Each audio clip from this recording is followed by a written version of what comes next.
You are on mute, Donna. I don't know if that helps.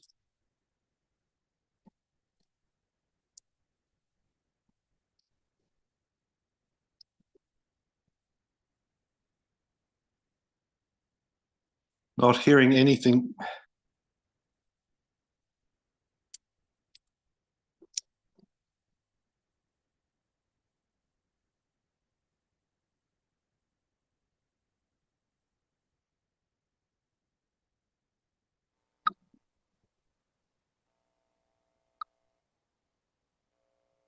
Can you hear me now, Martin? Yeah, getting it, Linda.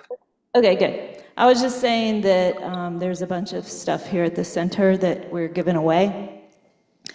And so you basically just missed that announcement. And a reminder that Sand Mandala is coming up. Excellent.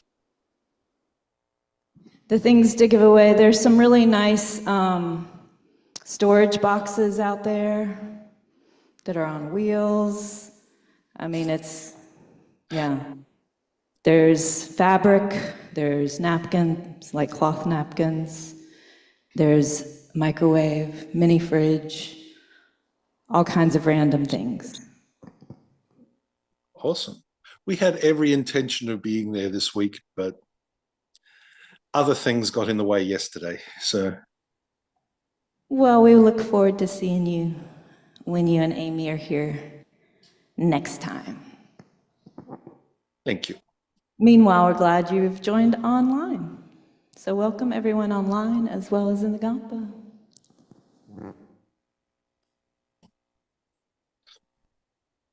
Can everybody hear me in the Kadampa at the moment? Yep. Good morning, Kadampa. That's Martin, everyone. And here's Venerable Tendron.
Okay, we will begin our prayers with the Shakyamuni Buddha mantra on page 34 in the Gold Prayer Book. Teata Om Mune Mune Maha Munaye Soha. Teata Om Mune Maha Munaye Soha. Teata Om Mune Maha Munaye Soha. Now on the same page, we'll do the Medicine Buddha stanza, followed by the mantra 7 times. Bhagawan, with equal compassion for all, whose name, when merely heard, dispels the suffering of the lower realms, dispeller of disease and the 3 poisons, I prostrate to Medicine Buddha Lapis Light. Jaya Chao, beckon say, Maha beckon say, Raja Samut Gate Soha. Jaya Chao, beckon say, Maha beckon say, Raja Samut Gate Soha. Jaya Chao, beckon say, Maha beckon say, Raja Samut Gate Soha. Jaya Chao, beckon say, Maha beckon say, Raja Samut Gate Soha. Jaya Chao, beckon say, Maha beckon say, Raja Samut Gate Soha. Jaya Chao, beckon say, Maha beckon say, Raja Samut Gate Soha. Jaya Chao, beckon say, Maha beckon say, Raja Samut Gate Soha. And now, still on the same page, the four immeasurables. Okay, hold up. So, try to, if I can manage to do. So when we do the four immeasurables, it's really helpful. It is more effective if we try to think of someone we know or people we know, a group we know, and try to have them in our hearts or in front of us or however we visualize things, which for me is just sort of like an idea of something I could do maybe in future lives. But, just it's because the more concrete we make it, because we can generalize out into a much bigger circle by the time we do the third recitation. But it's really helpful to start with people we know, and so that our arising of compassion and love and everything is sincere. Go for it. Okay. May all sentient beings have happiness and the causes of happiness. May all sentient beings be free from suffering and the causes of suffering. May all sentient beings be inseparable from the happiness that is free from suffering.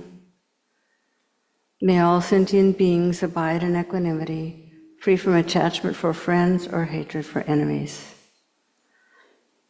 May all sentient beings have happiness and the causes of happiness. May all sentient beings be free from suffering and the causes of suffering. May all sentient beings be inseparable from the happiness that is free from suffering. May all sentient beings abide in equanimity, free from attachment for friends and hatred for enemies.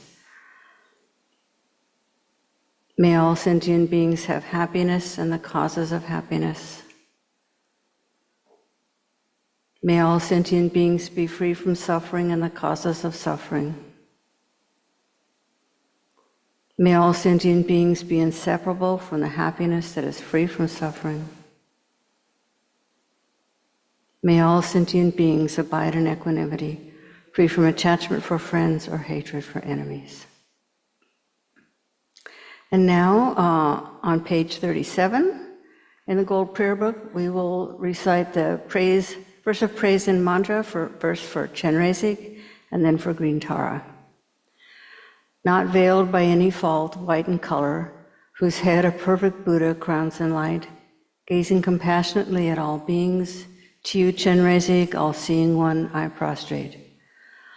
Om Mani Padme Hum, Om Mani Padme Hum, Om Mani Padme Hum, Om Mani Padme Hum, Om Mani Padme Hum, Om Mani Padme Hum, Om Mani Padme Hum, Om Mani Padme Hum. Tare liberates from psychic existence. Tu Tare liberates from the 8 fears. Ture liberates from all sickness. I prostrate to the liberator, Mother Tara. Om Tari Tu Re Soha. Om Tari Tu Re Soha. Om Tari Tu Re Soha. Om Tari Tu Re Soha. Om Tari Tu Re Soha. Om Tari Tu Re Soha. Om Tari Tu Re Soha. And now back to page 34 in the Gold Prayer Book for the Refuge and Bodhicitta prayer. I go for refuge until I am enlightened to the Buddha, the Dharma, and the Supreme Assembly. By the merits I create through listening to the Dharma, may I become a Buddha to benefit all sentient beings. I go for refuge until I am enlightened to the Buddha, the Dharma, and the Supreme Assembly. By the merits I create through listening to the Dharma, may I become a Buddha to benefit all sentient beings. I go for refuge until I am enlightened to the Buddha, the Dharma, and the Supreme Assembly. By the merits I create through listening to the Dharma, may I become a Buddha to benefit all sentient beings. And now, any of the children participating in the children's program today can be excused to go to the classroom.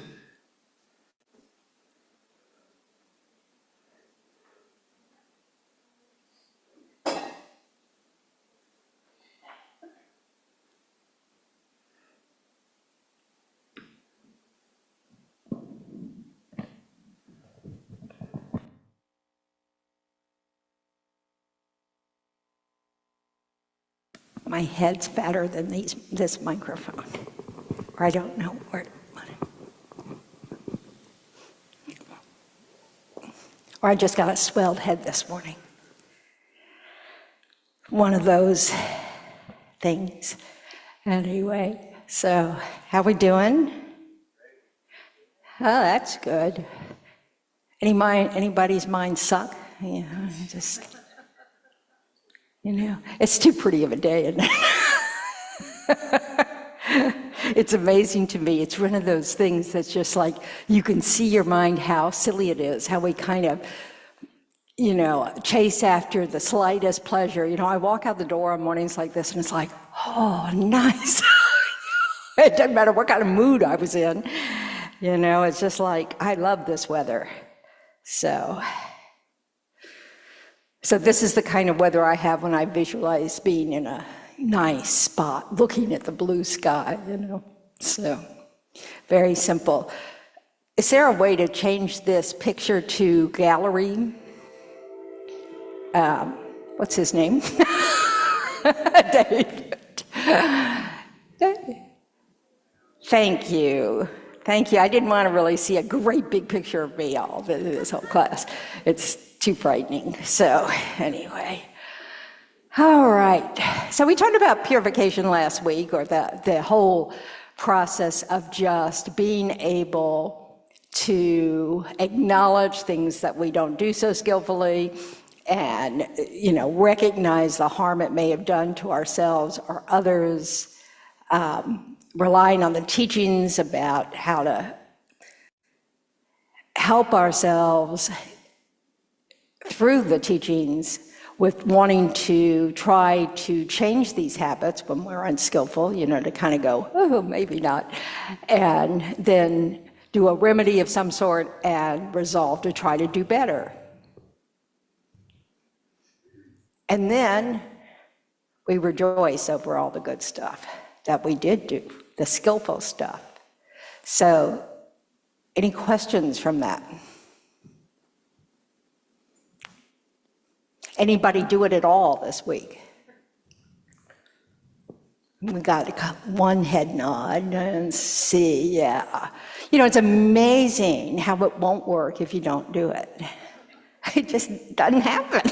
So this is called cause and effect. So, anyway, yes, Linda.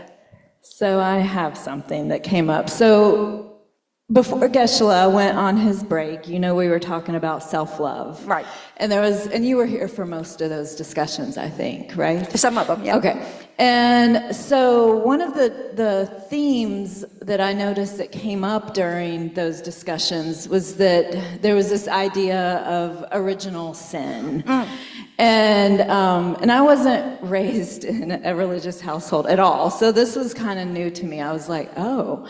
And so, but then I started thinking about, like, with the purification practice,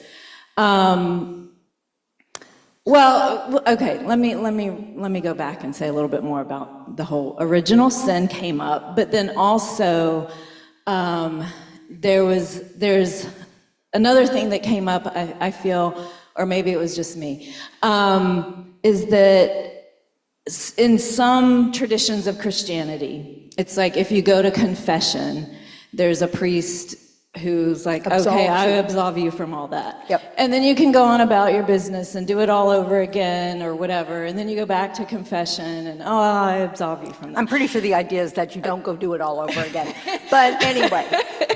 Okay, so there's, yeah. I think that we agree on so that. So there is my ignorance that I was not raised like any religion. Okay, so that seemed to be a little bit of a sticking point as well. Yeah. With people. And so then there's this purification practice. It's almost like, we're taking the easy way out. Oh, If we would really carry, I think You every can speak to mistake that. we've ever made, we should carry the guilt and pain for that for all time. Those are the two choices.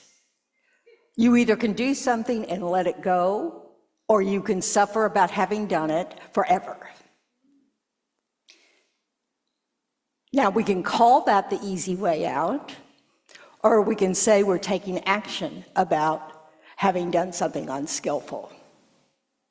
So when you say something unskillfully and you immediately apologize to the person you just said it to, how does that feel? You feel better? Maybe you've never done that. Does it feel a little better to be able to just acknowledge it? I mean, you have to kind of shake off the fact that you said it at all. That's what this is about. This is about if we take responsibility for our unskillful actions, either in the moment or later on, or next year or sometime, then we are acknowledging, first of all, oh, I did that, and that caused harm. So the harm may just be to ourselves, but usually the harm involves someone else, so it's a two-way, it zaps you two ways. So it's just, it's about taking responsibility for that, It doesn't mean that you are the mistake you made. It doesn't mean, it's actually saying, I made a mistake, but I can move on from this and try to do better.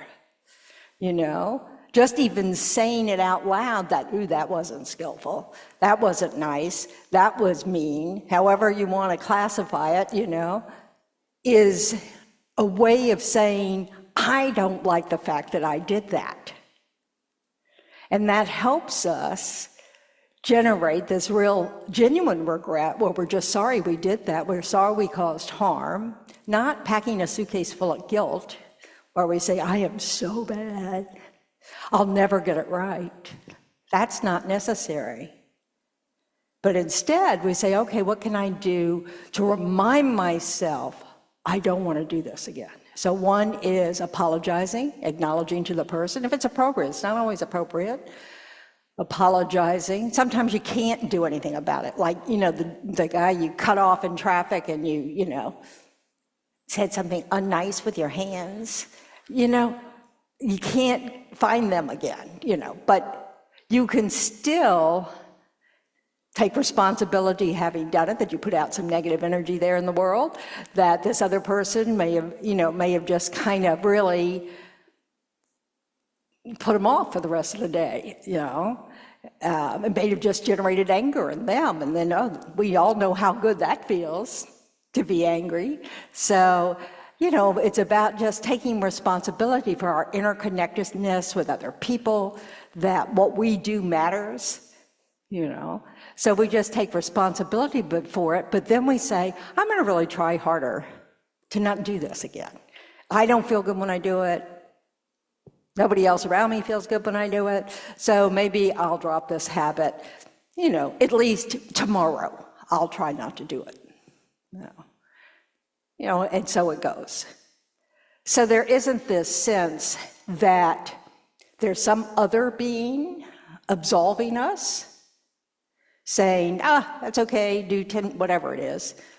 You know, I just watch TV, say a lot of Hail Marys and move on, you know. But it's similar, you know, you could do, you know, medicine Buddha mantras, you know, for a mala, you know, and put on. But this is about the purpose of the remedy, you know, is about helping us set our mind in the place that wants to drop or abandon all our negative qualities and negative habits and adopt positive ones, you know.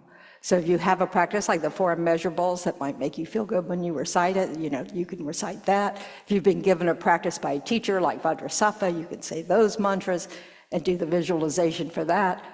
But you can also, you know, go to the food bank and volunteer, or you can, you can do whatever it is that you feel like if you're being stingy, you know, you might give a donation somewhere, you know, but it's something to just help you go, I really want to not act like that. I'd rather act like this, you know.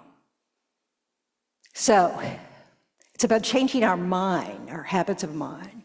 And so this idea that we're inherently flawed doesn't come into it.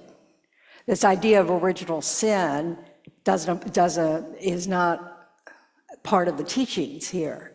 The teachings say that, no, guess what? The good news is that we have a pure, naturally pure mind, heart, you know?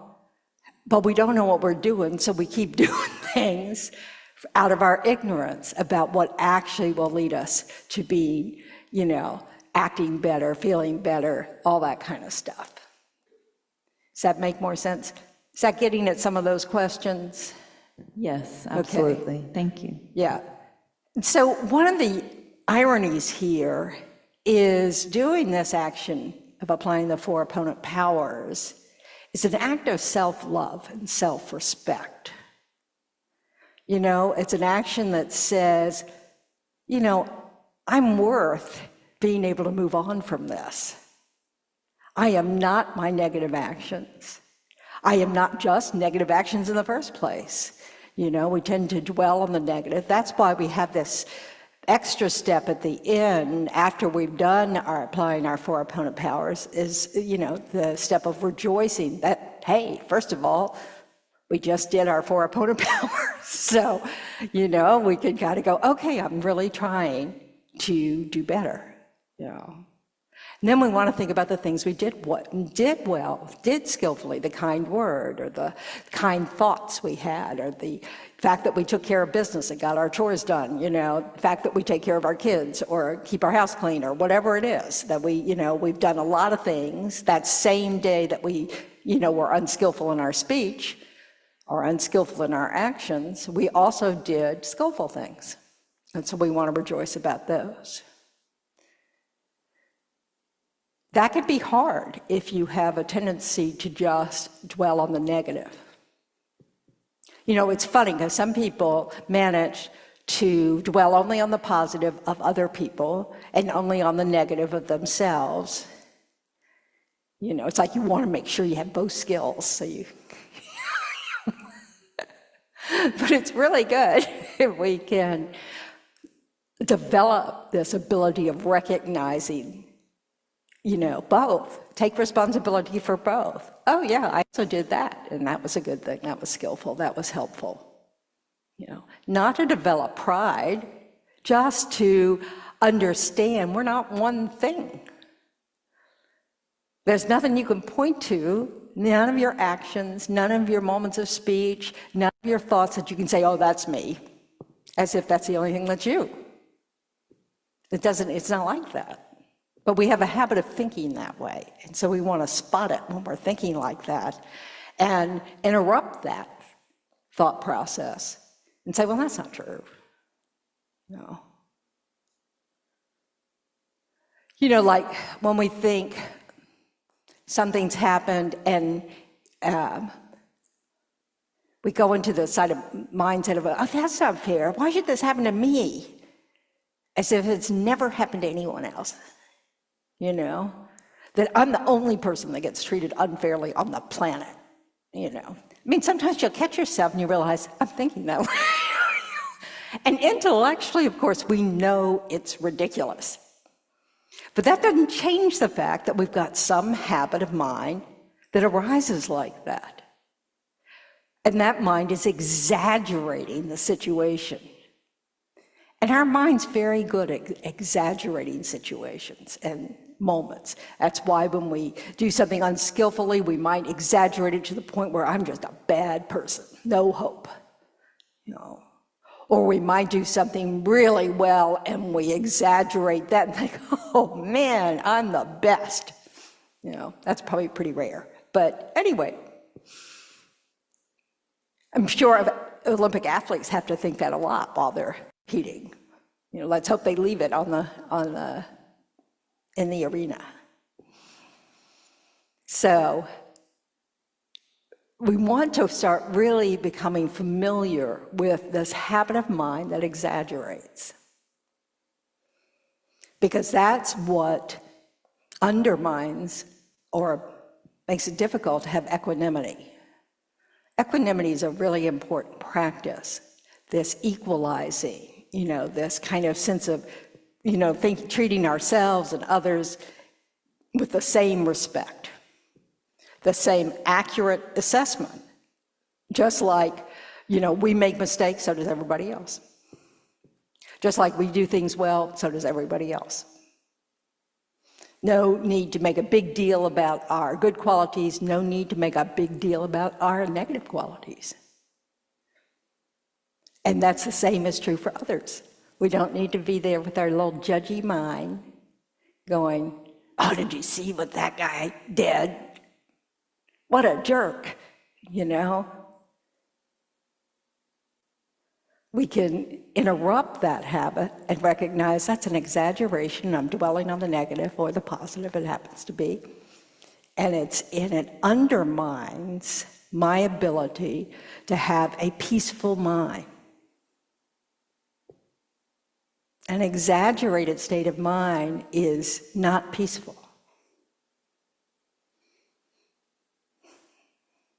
What do you think about that? I'm ready for arguments. If you're online, feel free to wave or raise your hand online. If you're in the Kadampa, just raise your hand, and Monica here will come around with the microphone. Yeah, it's a chatty crowd. There we go, yay. Hi. Hi, my name's Larry. Hi, Larry. When you first spoke, I thought you said pure vacation instead of purification. That's fabulous. So I think I've been on a pure vacation. I'm from coming here, I took the summer off, and it's good to be back. But this exaggeration of our flaws or whatever, it kind of reminds me of why I come here. And it's, like a lot of the practices and whatnot are to help you show, reveal and cultivate your Buddha nature, which is like, to me, like you said, like we have this pure good heart and all these wonderful qualities. And that runs to the opposite of like original sin and those kind of things, and shame and guilt, because like Linda was talking about, like she had the benefit of not growing up in that tradition. And a lot of people who have grown up in that tradition, I find here, we talk about, we call ourselves recovering Catholics. Yeah. And I think this, I prefer to focus on my better qualities than my inherent flaws. And I think if you grow, the conditioning of that, like if you were in a tradition like that, and you went from when you were, you know, your mind was forming until you were able to see other traditions, you know, that is really in there. It's really hard to work it out. Like, you know, like you said, like you're looking at other people and you see all these wonderful qualities, and you look at yourself and you don't see them, you know, and I understand what you're saying. Thank you. Yeah, thanks, Larry. This is the thing, right? These are habits of mind. We might have been taught them, you know, due to a religion we were exposed to, or, you know, we may just have had guilt-trippy parents, or, you know, or we just may have brought the habit with us. You know, when we were babies, we may have just started out that way, you know. What's important is recognizing that we're doing it, and then recognizing we can choose to change that habit or abandon that habit and replace it with a different habit, you know, and it takes effort. You can't just read about it in some chapter of a book and then just do it. Not going to happen that way. We really have to practice it. And it can be helpful to practice it, you know, sitting quietly by yourself, you know, where you actually try to make a list of the skills you have, the good qualities you have. You try to use reason to kind of see how I couldn't possibly be all bad. Look at all the things I've done in my life, you know.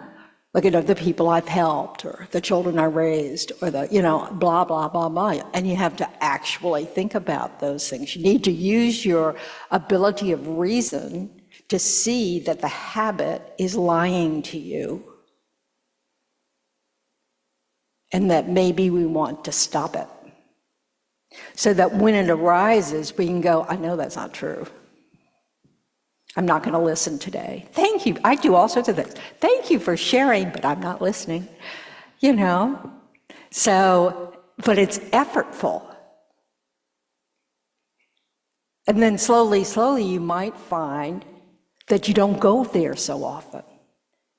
You don't just go into that hole of, you know, the abyss of, you know, I'm such a bad person, you know, because it's terrible. But it's like that story about the poem or whatever it was about walking down the street and there's a hole in the ground, you fall in, and then you know, you keep doing that, and then finally you kind of go around the hole, but then finally one day you pick a different street. Now in New Orleans, that's impossible because they all have those holes. But I'm from New Orleans. But it's, you know, it's really about that. So what? Okay, so you have the habit of falling in the hole. You don't have to beat yourself up about it. That's just a habit. Whoop-de-doo, you know? But if you want to get out of that habit, you need to recognize how harmful it is to you and those around you. Why is it harmful to people around you?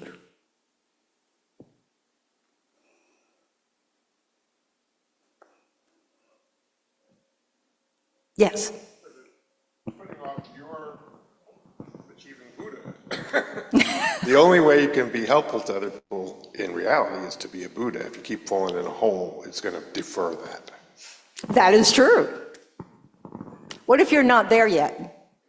Thinking that you need to become a Buddha, you know? Yeah, Orlando. Thanks, Monica. Morning, thank you. If you're in an exaggerated mind state, you cannot see reality properly. So you might unwillingly hurt people around you because you cannot see things properly. And because you're not only not seeing them accurately, you are distorting them. You know, you're in the habit of distorting things. So if you're distorting yourself, how easy it is when when you've been beating yourself up when you turn to someone else, to be either just sort of depressed when you talk to them, or sort of maybe negative when you talk to them, or sort of, you know, not very encouraging to the other person. We kind of spread it around. You know, or we're insincere, sure that's a word somewhere, insincere about, you know, the affection we're showing, because we're really not all there. We're still in the hole. No. Yeah, go ahead. You've got the mic. Thanks again. So I find a metaphor to explain this situation when you're driving a car in the highway. So if you're crying because you're very sad, you cannot see in front of you, you will crash. But if you're laughing extremely hard because you're super happy about something, you might also crash. Right. So you have to avoid both extremes to actually keep the car and steer the wheel. Yeah, and actually, like, pay attention to driving. Right, and there might be people with you in the car, so you cannot keep yourself steady, then you might drag everybody with you. Yeah. And it's helpful to think in these extremes, where you can see these extremes where if I am really out of control with my negative mood, that interferes with my ability to act from a clear place. So, like, you're not paying attention. Or you're talking to your friend on the phone, going, vomiting, whatever. So, those things take our attention away from other things, like driving. It also takes our attention away from anything but our state of mind. We're so caught up in, either bashing ourselves down like whack-a-mole, or we are, trashing someone else, or we're just thinking about our anger, about how unfair this person has treated us. It's all about us, but it's all in the head. It is not about what's actually happening in that moment. So we're, first of all, not living our life because we're missing it. We're caught up in this discussion we're having with ourselves or to someone else or wherever. We don't move on. We stay stuck in that negative moment or that extremely hilarious static moment or whatever. Gosh, sometimes I can't believe I ever made it to the beach when I was a teenager, or, in your 20s or something, because that's exactly the kind of car, the radio's really loud. Back then we had radios, and you're bebopping to all the music and you're singing it, and you're also talking at the same time. And if your eyes ever go out the front windshield, it's pretty much of a miracle. So, it's like amazing. So we need to be paying attention that whatever our mind's doing is affecting everything else. So we want to be able to choose how we want to use it. It's a tool. We don't want it to just run amok. Why? Because we suffer. Yeah, go, Bonica.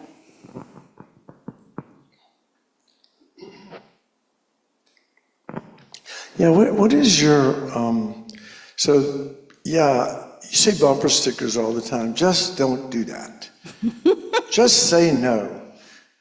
Just say no to exaggeration. But, obviously being aware of the negative effects of it is one way to wake up from that habit. But what is your take on the why do we exaggerate? What is the mechanism? Looking at a deeper dive into... It's just ignorance. It's thinking that this event, say that we're bitching about, is a really big deal. It has ruined my day. Is that true? What's ruined your day? What about the mind? It's the fact that you're still holding on to it. So it's really not about, and of course we can go into the ignorance of that we grasp it ourselves. So first of all, one of the things that we're obviously grasping at is, I am the center of the universe and that person just treated me badly. It's all about me. Have you ever noticed that people who may have treated you badly may have not even noticed you're there? What? how could they not see me? So we have that kind of ignorance always going on, that self-centered starting point. But we also have this idea that what's happening outside of our mind, the events of the day, how someone speaks to us, how we speak, all that kind of stuff, is the determining factor in whether we're happy or not, or satisfied or not. What's wrong with that logic? Or what's unreliable about that logic? Amen. Okay, so it's all external. So how much control do we have over what's external? I hear these whispers. Do you hear these whispers?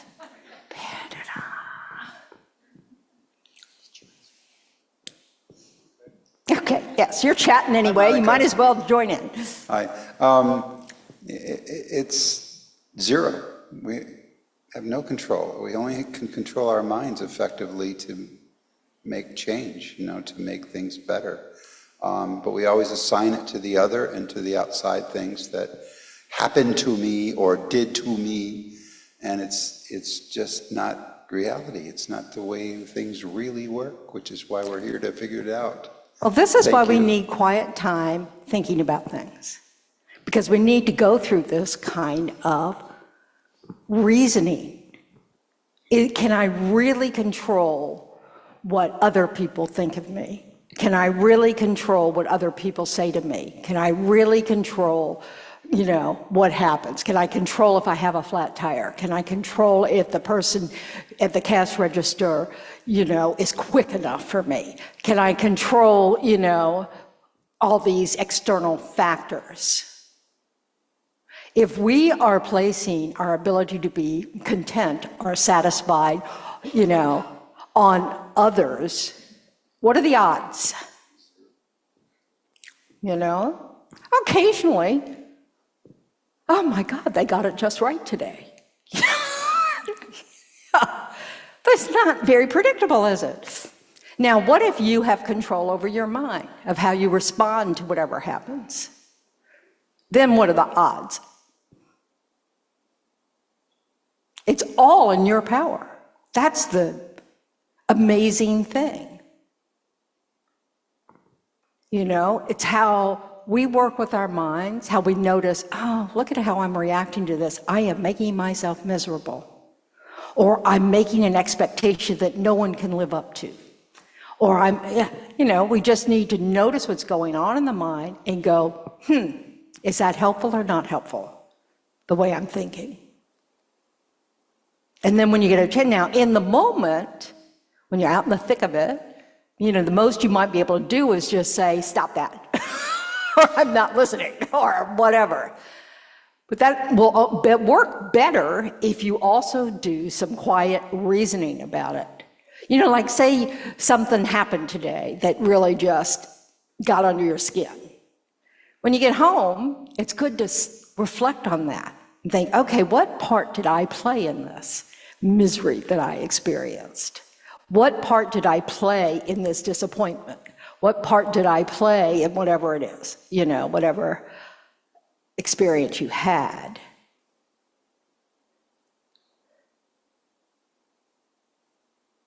Do you see, that so it's a multi-step process.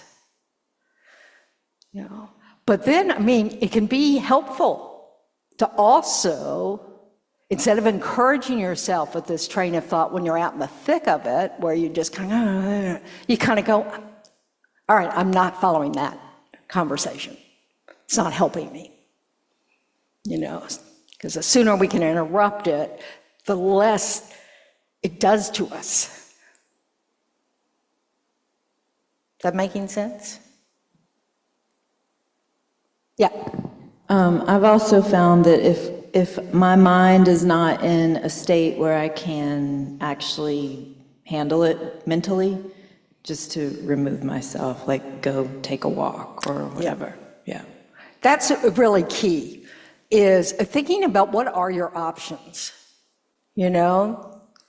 So like if you're having if there's a difficult relationship that's going on at the moment, you know, that if for some reason you're not communicating with someone in your life, you know, that you have, what are my options when this arises? What can I do so that I don't end up screaming or, you know, whatever, or rolling my eyes or saying something mean or whatever your strategy is.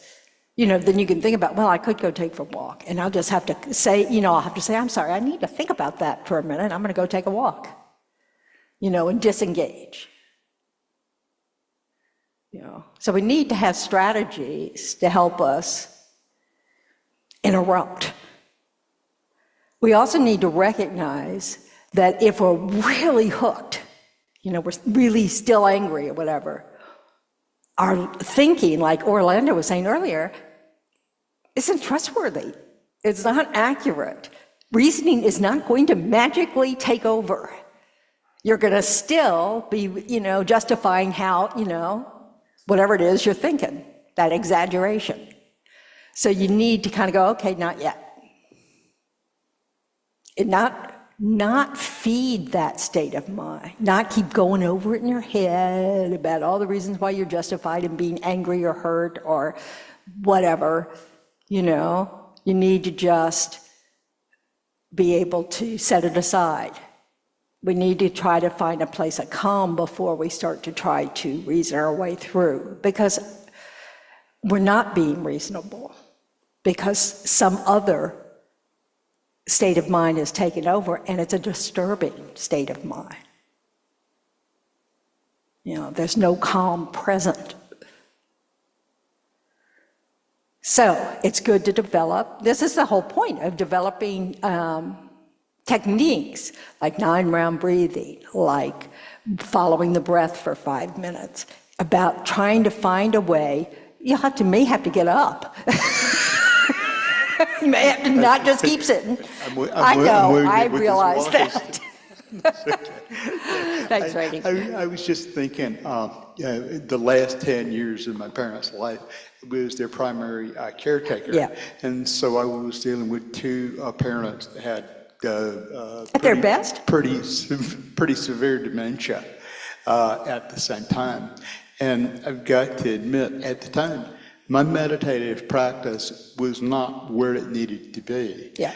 But at that time, I had somehow discovered that little taste in meditation, that quiet place.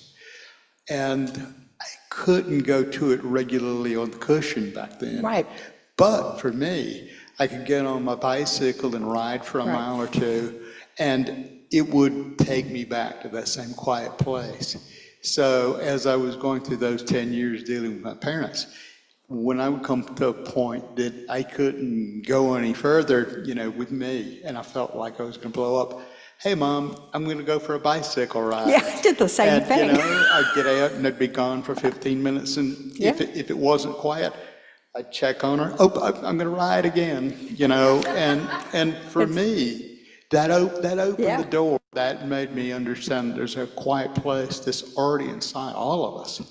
And so it pushed me closer to this practice. Yeah, that's fabulous. And it's so, I mean, I took walks and I also rode a bike. I hadn't ridden a bicycle in years, but there was an old bicycle at my folks' house, and so I would go out and ride in the neighborhood. The key here isn't just the activity, like walking. It is how you place your mind while you're doing it, so that you're actually focused on, you know, like, it's always helpful to do something like ride a bike when you've kind of forgotten how, because you have to focus. Like I couldn't figure out how first to get on the bicycle without it falling over, and then I couldn't remember how to stop at all. That took me like a couple of years. So I just run into the garage door, you know, sort of like, I go really slow, but I mean, you know, it's sort of like, I just couldn't remember. So I have a problem with spatial relationships, I think. Anyway, so, but the key here is that you need something. This is why walking meditation, so that's where I started, was walking meditation. So when I was going through a divorce, I did walking meditation every day, you know?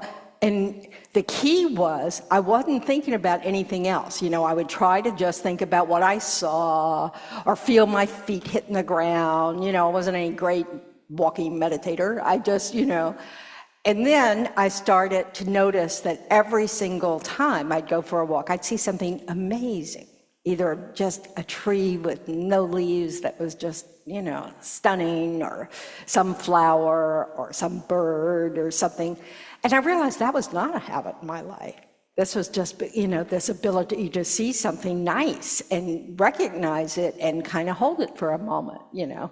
But that, how much ease that was giving me to help breathe, you know, things like that. So it is, you know, it is an exercise. Again, it's a training the mind to kind of focus on what you're doing in that moment and not bring up all the stories about it. Now, they'll come up, but you just kind of set it aside and go, okay, I'm just going to follow my steps, this step, this step. I'm going to try not to fall off the bicycle, you know, whatever. I also, when I was doing that, I'd get up in the morning, you know, after the first few months, and it's kind of like the honeymoon period of trying to help. And then, you know, I'd wake up in the morning and think, oh my God, I have to go upstairs and deal with this. And I don't know what I'm doing, you know. And I'd have to go, well, are you not going to go upstairs? Are you not going to help? And I go, no, I'm not going to do that. So I'd have to like remote, you know, every day I would have to go, okay, so you're choosing to do this. So how do you want to do this? You just dread it all the time? Do you want to just go up with an open mind and just be there, you know, whatever? But I had to do that every day to kind of correct my motivation. So these are practices. This is how you develop new habits to where then after a year or two, you don't have to do that in the morning. I mean, certain difficult situations are difficult and they don't get better in terms of the difficulty of the situation, but your mind can get better at responding to it. But that takes effort. You have to think about, how can I do this better? You know? So there are many methods, you know, but we have to practice them. Because the first time you go out for a walk, does somebody need a microphone? No. So the first time you go for a walk, you know, it might be wildly successful, but it might not. You know, you have to practice noticing that, oh, my mind's still going there. I'm still creating, you know, I'm still following the story that I left the house with. So, you know, I'll go back to my steps. And you may have to do that 1 billion times the first several times you walk. You know, does it count as first when it's the several time? I don't know. Yeah, Elise.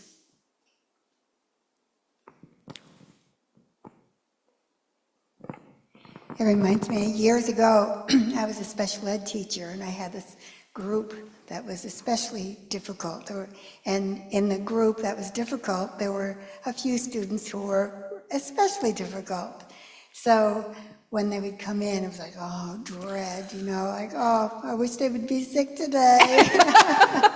and it got to where, you know, oh, today's a bad day, their hair is going to be a bad day, and then every day felt like, oh, it's going to be a bad day because these students are so difficult. And then one day I decided, I was tired of thinking every day was a bad day. And instead I decided I'm going to think every day is a good day. Some are just more difficult than others. Yeah. So then when I decided that every day I'm going to start, it's going to be a good day, there might be some difficulties, but I'll deal with the difficulties. So it was like, instead of the whole thing being bad, there were spots, you know, right. And you know, you just get through the spot and it's going to be a good day again. So what are all the things Elise did in that process? She noticed, you know, that she'd gotten in the habit of thinking every day was a bad day. So she became aware of that. And she also thought, this isn't working for me. I don't like this. So she then made a decision to do something different. That's part of this process. We need to decide. Doesn't mean we'll succeed, we just need at least to make that decision. Go ahead. And what I noticed is that once I made that decision, not only did my own head feel clearer, but then that miraculously, the students started to be better. It's so amazing, isn't it? It's like when you finally cut your parents a break, they're better people, It's just like, like when you would grow up and you have children, you're kind of going, oh, now I get it. So, anyway, Orlando, did you still? I actually have been thinking a lot on my own life and why I exaggerate things in reality. And I found these 4 points that were taught to me when I was a kid. And one of them actually is pretty recent. So the first one is that we grew up looking after, basically for superheroes. For example, I watch a lot of Superman. So there is like this idea in my mind that I had to come up with superpowers to fix situations. Yeah. The second one is that we have Santa Claus. So you have this idea that things have to be fair in life. If you act bad, then you get punished. If you act, and that usually doesn't hold true. The third one is closure. Like at some point, there is this idea in our heads that everything has to have some closure in life, even if that's not real. And the fourth one is something that has happened recently in social media, like in TikTok or YouTube. You actually have people that become famous by reacting to things. They look at something like a dog going around, and then they get extremely happy about the dog. Or they see some sort of accident happening live, and then they react extremely sad and depressed because there is an accident happening. And you have millions of people basically being taught how to overreact to things. Yeah. So that's one of the things we want to notice, is the fact that sometimes what we're doing is helping us overreact. Like if we immediately call our best friend and share this unbelievably unfair thing that just happened to us, we're really encouraging ourselves. In fact, we get a little more dramatic about it. And we might even kind of, elaborate a little bit, or we make it funnier, or we make it, whatever, but we're basically feeding the thing. And then if the friend cooperates and responds with, oh, that's terrible, well, then we're really on a roll.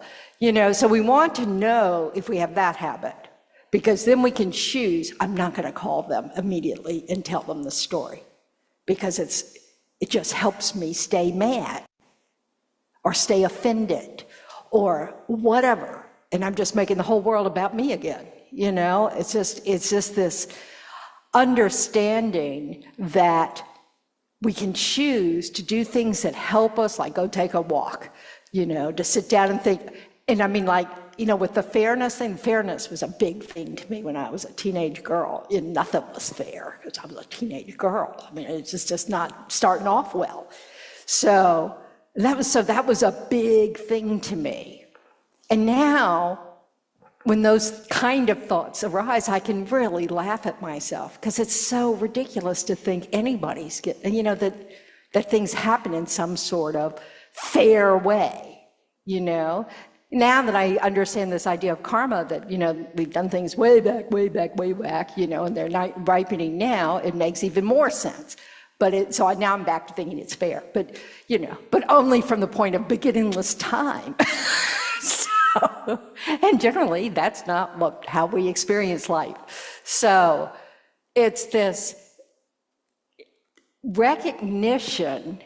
This is why sitting quietly and thinking about things really helps, because then we can go, oh, I always end up calling a friend or texting somebody or taking a picture and texting someone or whatever people do now, because I don't do I'm not good at that. So, you want to see, I'm feeding this state of mind that is unpleasant. Why do I want to do that? Oh, well, maybe one of the reasons is I want somebody else to tell me I'm right. Do we really need to know we're right about being mistreated? Now there are times where if our situation's really ugly, we may need to find that out. We may need some validation that, you might want to consider changing your situation. But in general,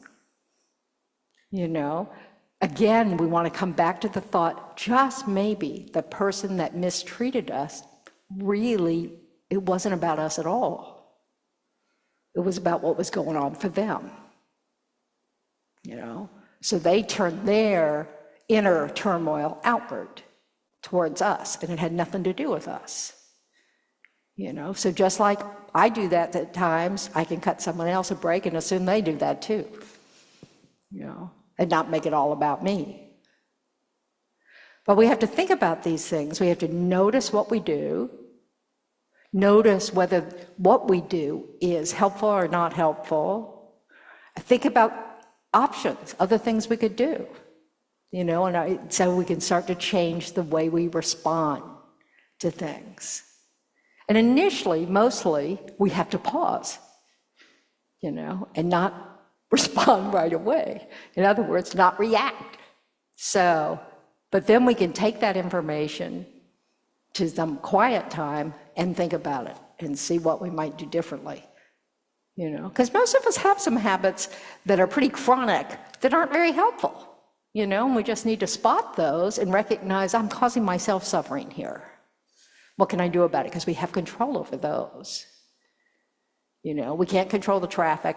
We can't control the stoplights. We can't, even though we might, you know, try to, you know. So, you know, I know nuns that say Tara mantras in hopes of finding a parking space close to wherever they're going. You know, I mean, you know, maybe that'll work. But, you know, you're also wasting some good merit there for a parking space. But, you know, so that kind of thing.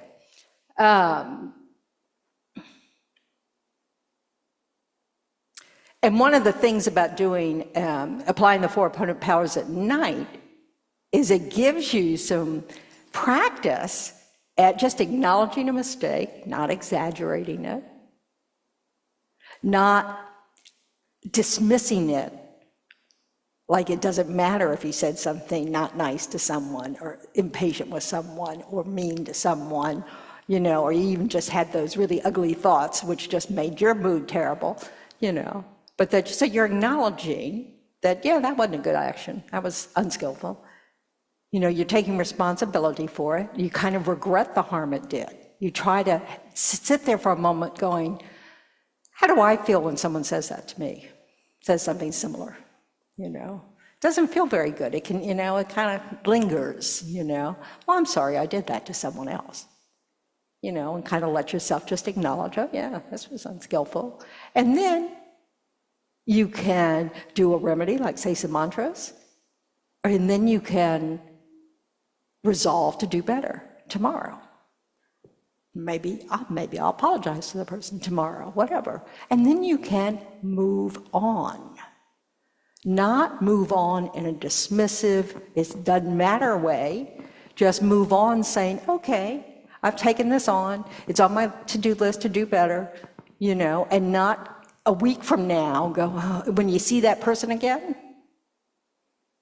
you know, you don't have to go, oh God, hope they don't see me, you know.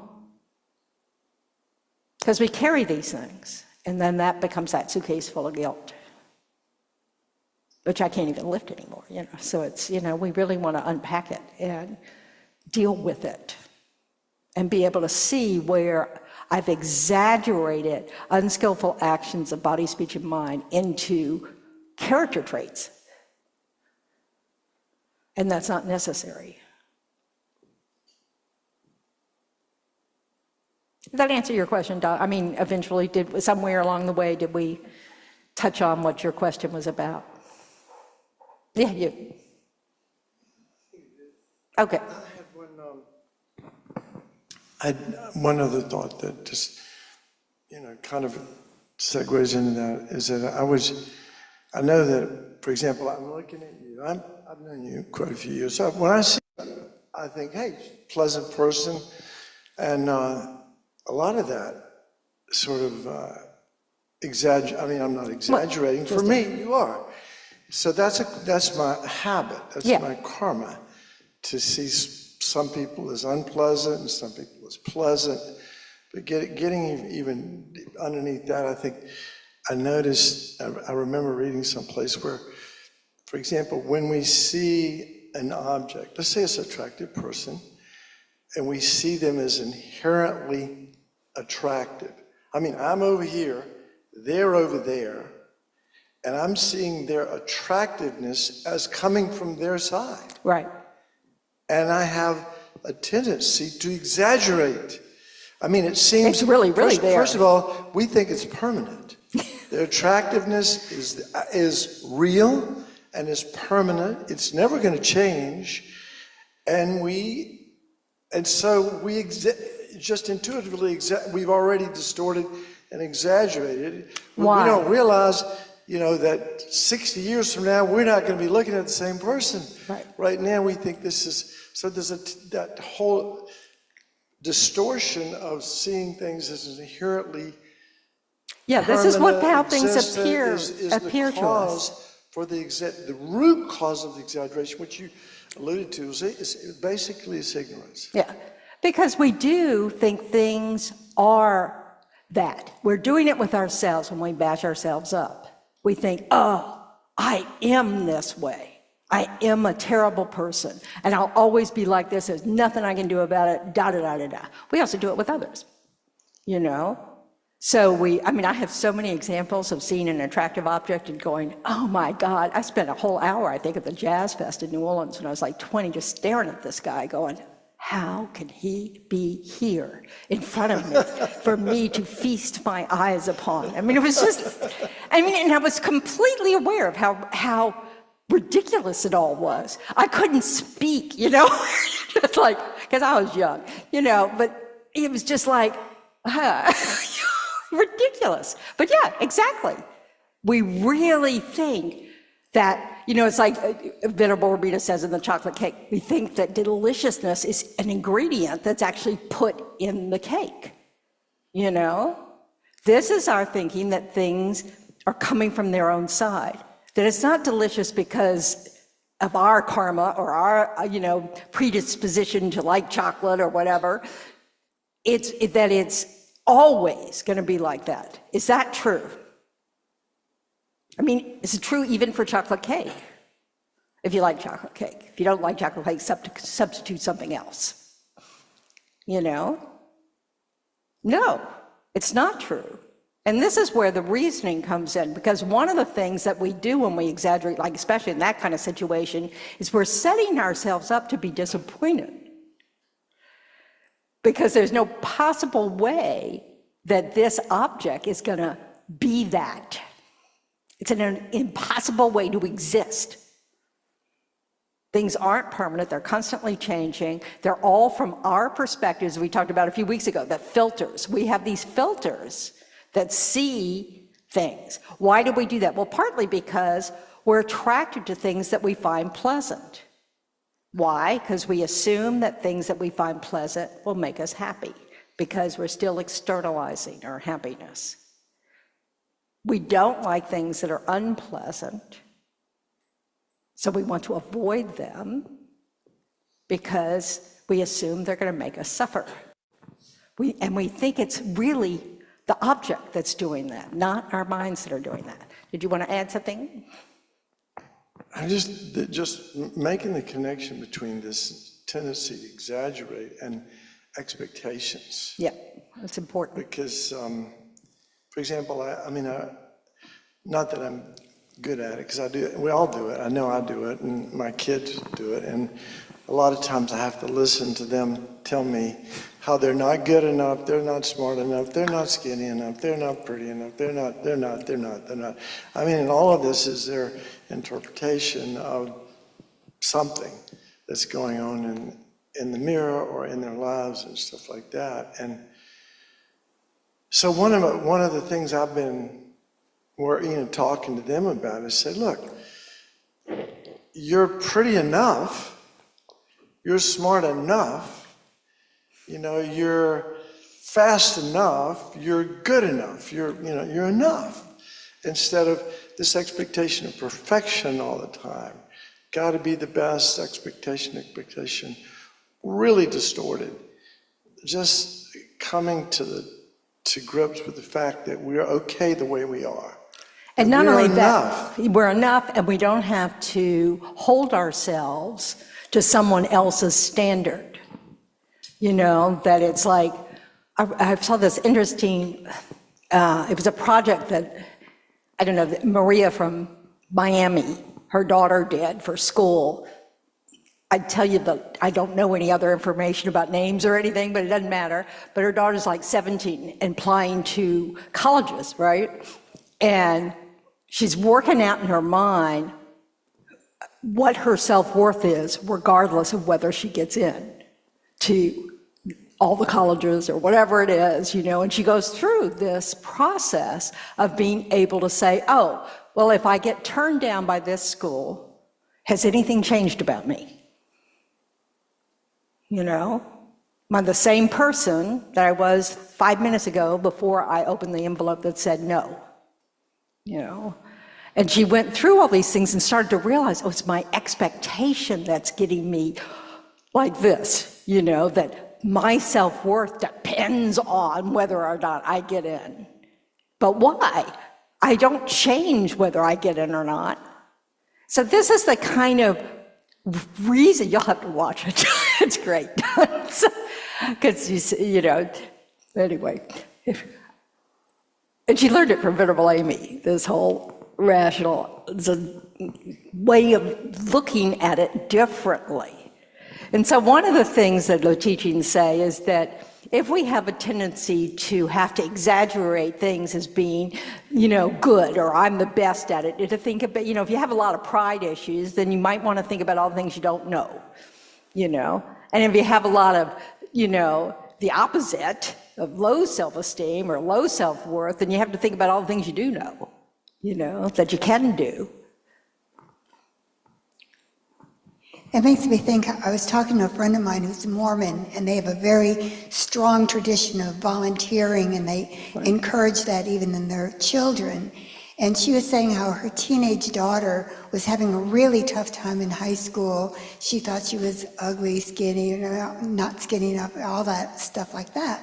So she made her daughter go and volunteer in a nursing home, and within a short time, she completely changed her image of herself, because when she was at school, they criticized her, but when she was in the nursing home, they were so happy to see her. You know, she felt so valued, and it completely changed her mindset. Yeah. So that's one of those things about noticing, is what I'm doing helping or hurting? You know, so listening to what your girlfriends say, or your not so girlfriendy, you know, say, is that helping or hurting? You know, going to, you know, there's nothing like volunteering in a nursing home, because they can't believe you're there, you know? So, you know, and they see your youth and they recognize it as it is wonderful. So, but again, it's this constantly needing, you know, so we need those, as it's always good to surround yourself with people that are helpful to you. You know, that help you see, you know, help you reason things out, help you have balance about things. If someone's always just going, you know, is also bad-mouthing everybody in the world and also thinking themselves terrible, maybe you want to limit your conversations with them while you're trying to work on this, because it's not helpful, you know. And then we want to try to work on developing this self-voice, our inner voice, that can have these conversations for us, so that we can support ourselves, where we don't have to always look outside of ourselves to hear reason, so to speak, you know? So, what do you think? I've looked this way too long. So, yes, Donna. On that issue of our self-worth, I made a connection earlier today when we were talking about purification, and you mentioned when you say something negative to another person, you know, or do something, you apologize to them. And I thought, apologize to ourselves. You know, when you catch yourself, oh, I'm sorry, I'm really, you know, not helping myself. Yeah, no, it's true. You know, acknowledge, oh, I've been trashing myself. I'm sorry, that doesn't feel very good. I don't need to do that. It's okay to not do that, and, you know, and resolve to try to do better, you know? So I wish it was easier. Lee, did you have something? Hi, yes, I have a question. I'm kind of showing my ignorance. I have a question about Buddha nature and how that relates to this. I've heard some traditions say that we have basic goodness, and other people referring to how we have this pure nature, and on the other hand, nothing is inherent. So I'm wondering about if we are fundamentally, basically good, if we already have innate love, joy, bliss. What do you think? Do we have innate love, compassion? I don't feel that way. I mean, Do you see children who have it? yes. Okay, well, that's where we all started. So even though it's not. It's nothing- biased. Even though nothing is inherent, we do have these innate. Yeah, that's can be tricky. So inherent just means fixed, permanent, that it is unchanging, you know? The mind is not like that, is it? And mind and heart are the same word in Buddhism, so just in case you don't know that. But so, heart, you know, so heartfelt things like compassion, you know, that is one of the reasons the teachers give for why they know we have Buddha nature, is because everybody has compassion for something at some point, in some moment. And that is the basis for great compassion. Just the fact that we're capable of having that just arise, you know, that we see someone suffering and it arises, that shows our Buddha nature. And the mind changes moment to moment, right? You know? So it isn't that it's some sort of permanent thing. And also, sometimes we're compassionate and sometimes we're not, right? But we can develop that compassion through effort, practice, and thinking about it, and doing exercises like trying to imagine someone we care about suffering and then wishing them, you know, that they could be free of that suffering, and then you kind of grow. Anybody else that's feeling that way, you send out that compassion to all of them, and then you just keep growing it, you know? Because, you know, guess what? Our heart, our mind has no limit. It's not physical. So you don't have to worry about like, oh, I'm sorry, my heart's full. No, it doesn't happen like that, you know? Now, we can put up our biases and create a wall around our heart, and we all do that, but, you know, we can tear that down. But so it is our natural response.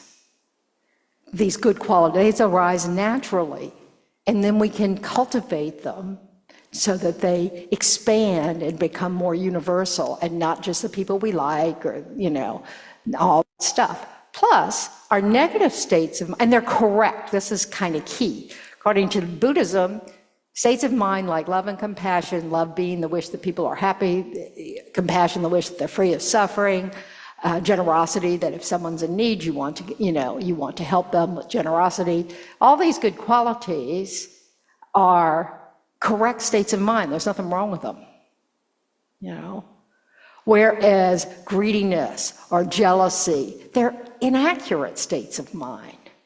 They're, you know, like jealousy is exaggerating what somebody else has, you know, and wanting it for yourself and thinking you'll be happy if you could even take it away from them.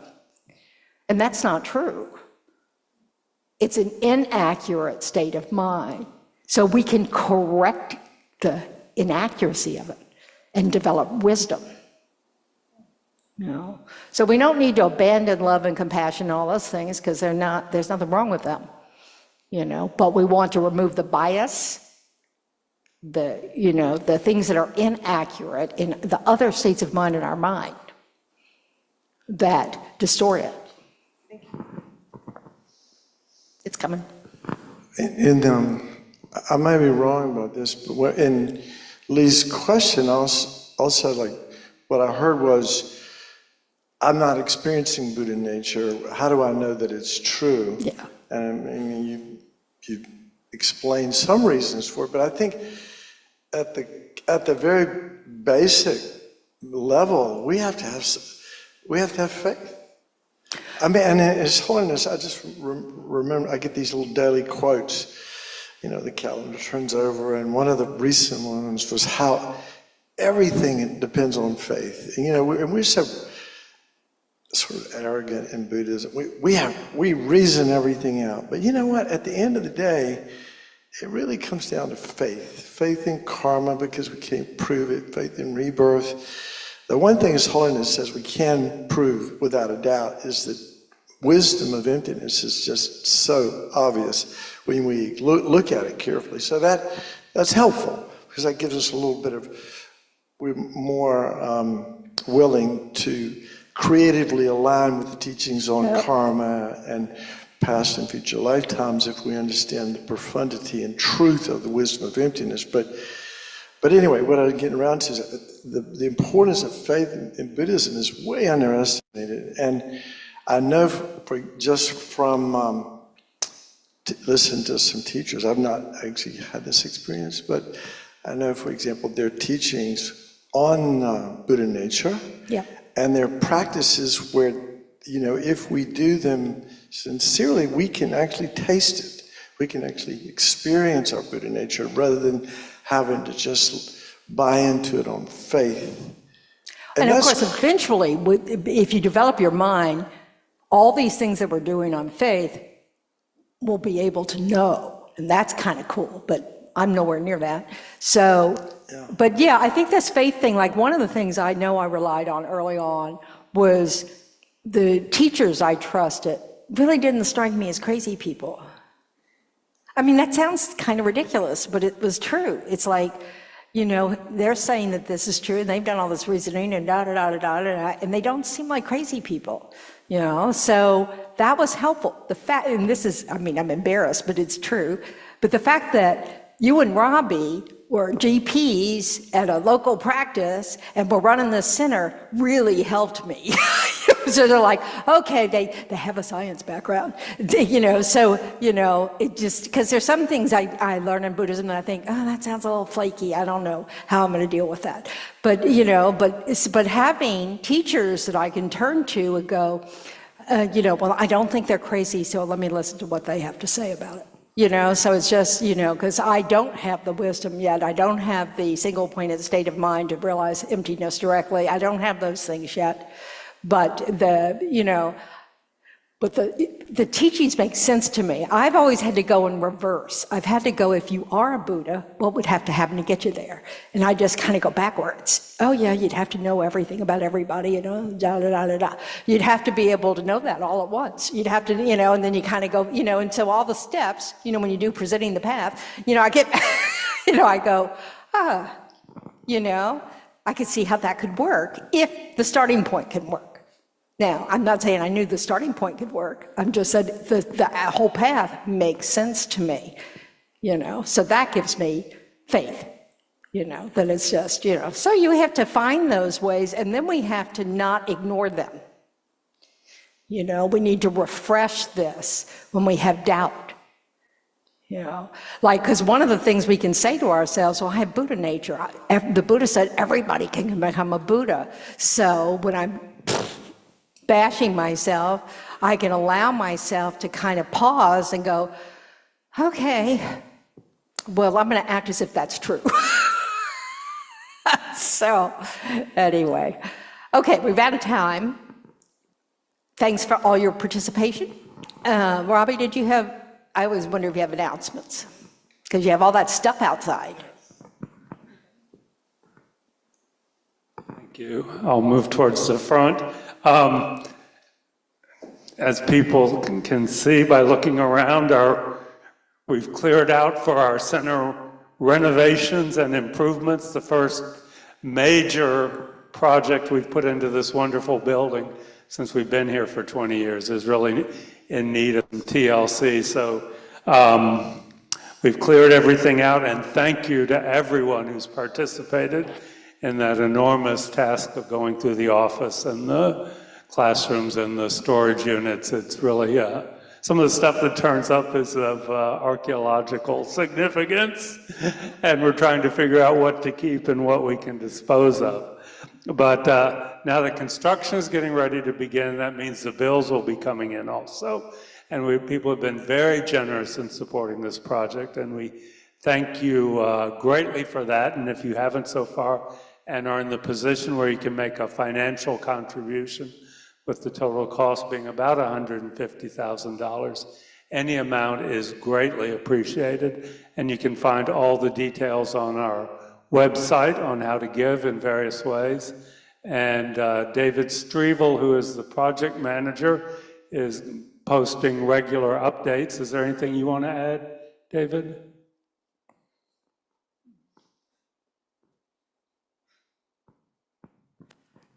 I know we've had optimistic announcements about how I'm on the camera back there, I think.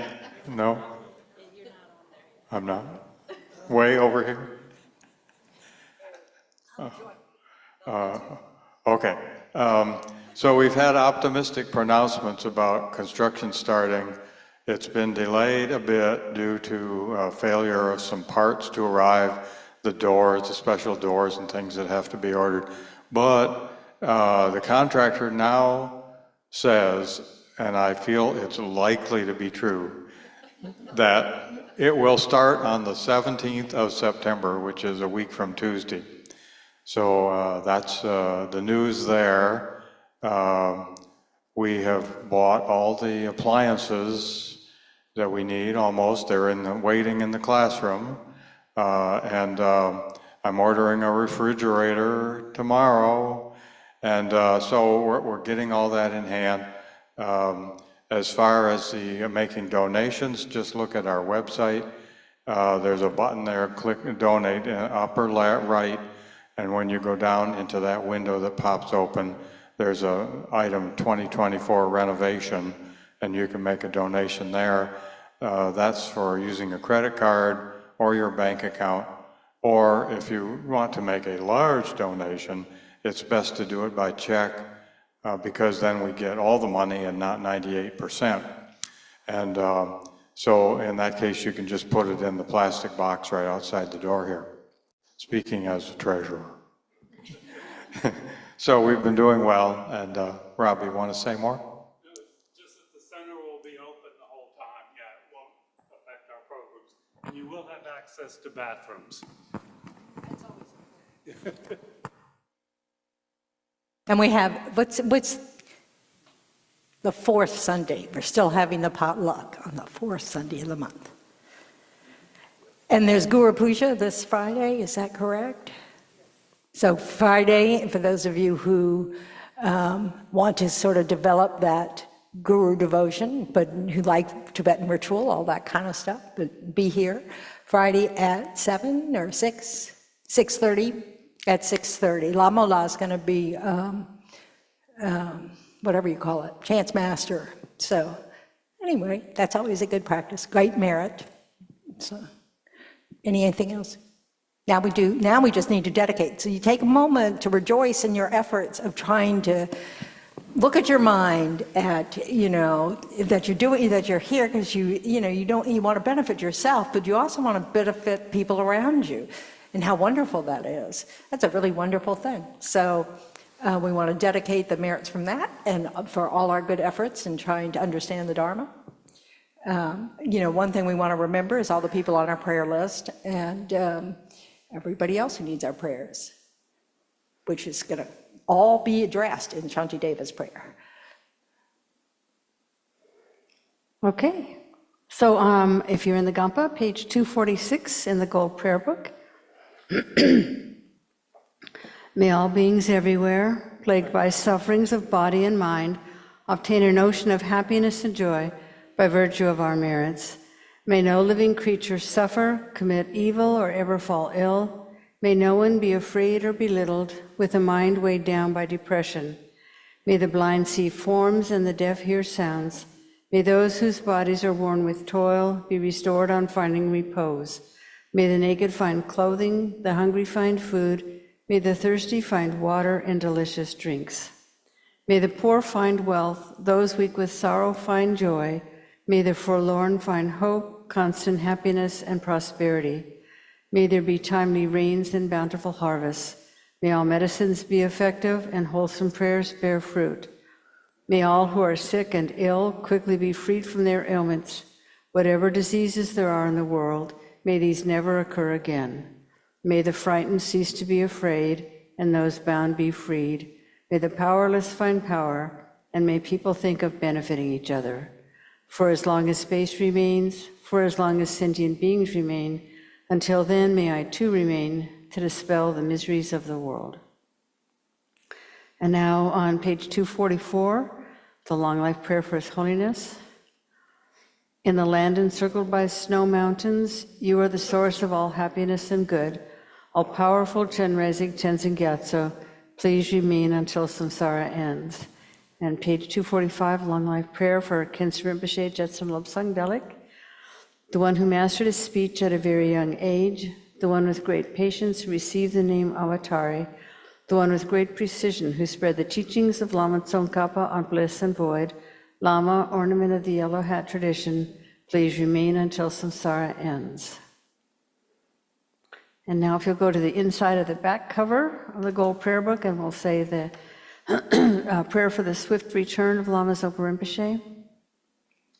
Peerless teacher and assembly of the children of the victorious one, Shravakas and Pratyeka Buddhas, victorious Losang father and sons, along with the lineage masters, all the objects of refuge of the infinite lands, please bestow the virtue and goodness of accomplishing this prayer here and now.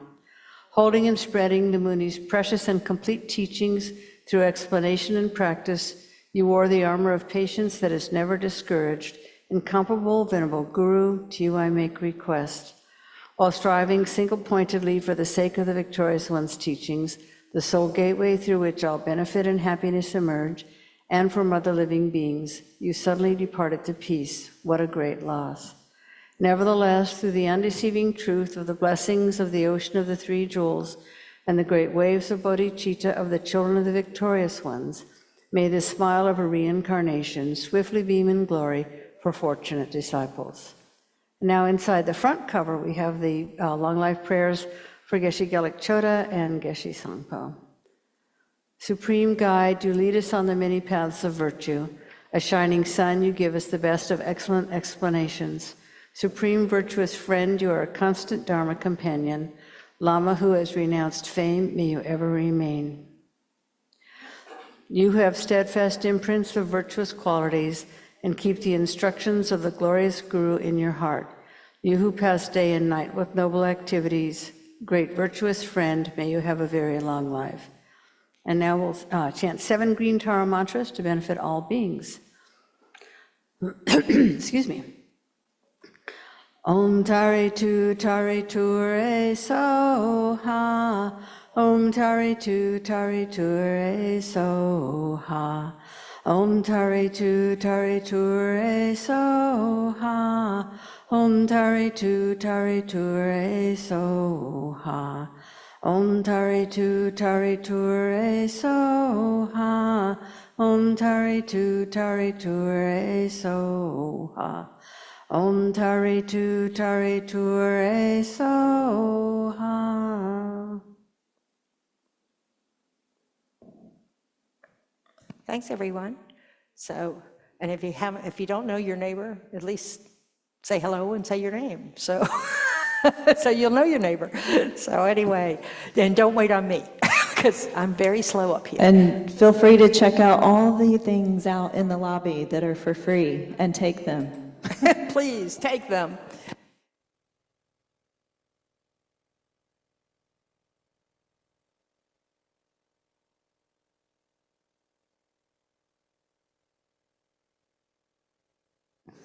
Bye, everyone online. Thanks for joining us. Bye. Bye.